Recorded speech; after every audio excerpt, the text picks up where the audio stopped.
Hi everybody, I've had an interesting delivery today.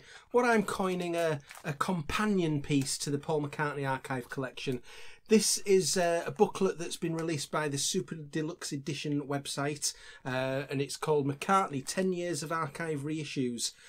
So it's just arrived today. I bought it on the strength of the one that I got with the Flowers in the Dirt archive release, where they did this booklet which was interviews with the producers, mainly Trevor Horn and Steve Lipson, with their thoughts on the album. So it's sort of separate to the MPL thoughts on the archive, and they've produced this one. And what I'm going to do is I'm going to take a little moment shortly to have a read through it, and I'm going to tell you my immediate thoughts on this. Not sponsored in any way. I've paid the same amount of money for this as anybody else has, but I will put a link down in the description for if you want to buy a copy of this, because as I talk at the moment they are still available.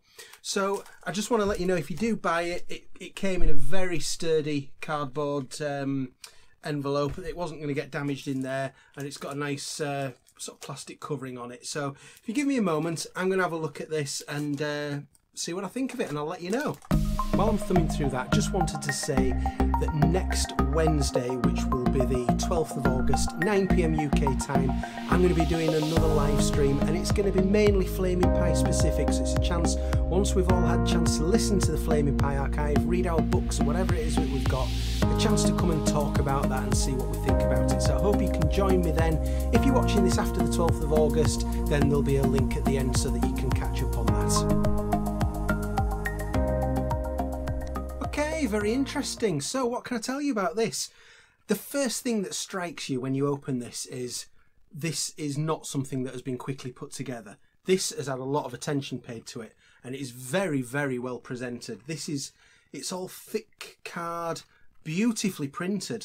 Some of the things I'll show you on here, see if I can pick out for you, but this has been very lovingly put together. So yeah, there's the cover anyway. Get you a good shot of that thumbnail picture. And there's Paul with a koala bear. Does that remind you of a Paul McCartney B-side at all? The back looks like that, which it took me a little while to figure out what that was. What the heck is that pattern? And then I realised it's Paul's shirt. That's all that is. So each one of these, there's been 1,000 produced, I believe. It's got an intro from Paul Sinclair, who's the editor of Super Deluxe Edition magazine, and that's actually his signature there. That's not part of the printing. He has signed each one. So he's got a little overview of what he's doing here and why. And then what it does is there's a bit of a sort of a history of Paul McCartney reissues in the past. How did we get to the point of the archive collection series? So that's quite interesting.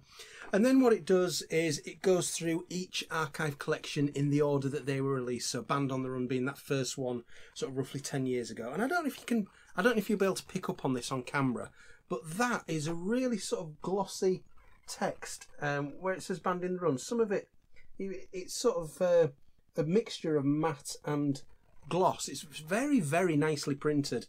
I don't suppose this was cheap to put together. But for each of these albums, what they do is it's a sort of a history of the album, a review of the album, and then it goes on to a review of the archive collection itself. And he's not afraid to hold back if he thinks something wasn't done right in these archive collections. That's for certain. So, there's an interesting thing for each of the archive collections. It's got here just a bit of information about the original album and then the reissue. So what it does is, I'll get you a close-up of that, for example, here. So it says what it thinks of the reissue and what the original retail price is. And some of you, if you're still waiting to collect some of these archive collection editions, you might cry a little bit at some of the prices that you see here, which is the price that they were when they first came out. So he talks about McCartney, and again, those cherries on there, I don't know if this will pick this up, but they're just really, I think you can see the light sort of shining off them. They're really glossy. Very, very nicely put together is this. And the main things that I picked out going through here were for, which one was it? It was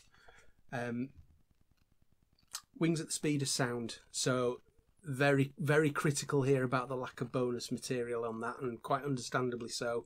There's some good information in here about things like Tug of War, why there was a remix, and sort of the technical reasons about why did we get a remix for Tug of War. We've not had one for any of the other archive collections.